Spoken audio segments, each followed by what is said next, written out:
नमस्कार दोस्तों, मैं एच के जैन सेवानिवृत्त प्राचार्य जवाहर नवोदय विद्यालय अपने यूट्यूब चैनल एच के जैन डायरीज में आपका स्वागत करता हूं।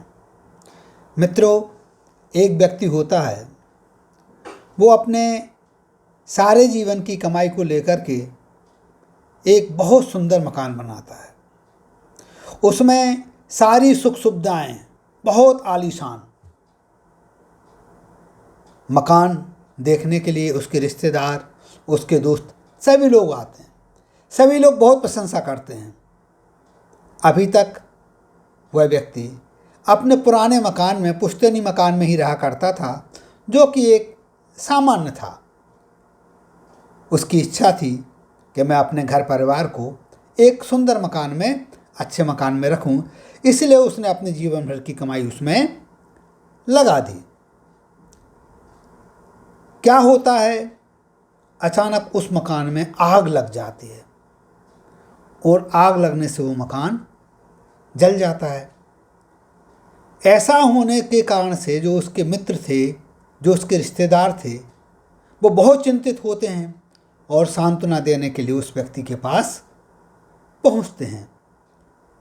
जैसे ही वो लोग उसके पास, उसके पुराने घर में पहुंचते हैं, तो देखते हैं कि वो तो बड़ा मस्त है। उसके चेहरे पर तो कोई शिकन ही नजर नहीं आ रही है।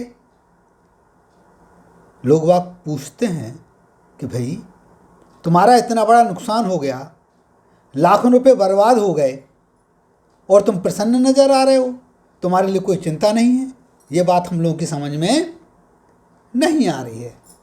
वो व्यक्ति कहता है, मैं प्रसन्न इसलिए हूँ, मैं परेशान इसलिए नहीं हूँ। मैं ईश्वर का धन्यवाद ज्ञापित करता हूँ कि उसमें आग लग गई। यदि यही आग एक सप्ताह बाद लगती तो क्या आप कल्पना कर सकते हैं क्या होता? लोग बाग कहते हैं, क्या होता? बोले, एक सप्ताह में मैं उस मकान के अंदर शिफ्ट होने वाला था। हमारा सारा परिवार उस मकान में रह रहा होता और मकान में रहते हुए यदि आग लग गई होती तो हमारे परिवार का क्या होता? मकान तो दोबारा बन जाएगा, उसका सामान तो दोबारा आ जाएगा, लेकिन यदि घर परिवार समाप्त हो गया होता तो उसकी पूर्ति कैसे होती?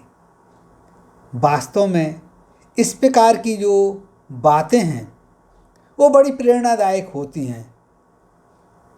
हम लोगों ने अपने जीवन में देखा है कि बहुत से ऐसे व्यक्ति होते हैं जो थोड़ी सी भी विपदा आने पर, थोड़ी सी भी परेशानी आने पर विचलित हो जाते हैं, परेशान हो जाते हैं।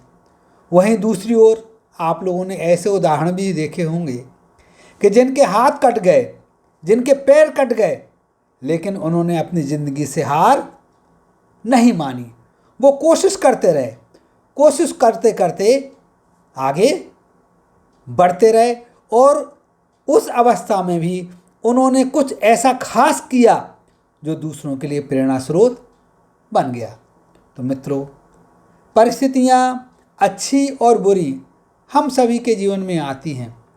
बुरी परिस्थिति आने पर यदि हम विचलित हो जाते हैं तो उससे हमारा जो काम है वो सुधरने वाला नहीं है।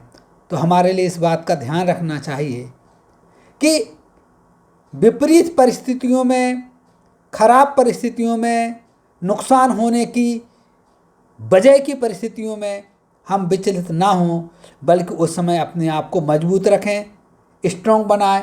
और यदि हम ऐसा करते हैं तो हम सफलता के चरण चूम सकते हैं। अन्यथा हम परेशान रहेंगे, हमारा घर परिवार परेशान रहेगा और जो हम आगे करने वाले थे वह भी रुक जाएगा। तो मित्रों, जुड़े रहिए हमारे साथ इसी प्रकार के प्रेरक प्रसंग सुनने के लिए एच के डायरीज पर। नमस्कार, जय हिंद, जय भारत।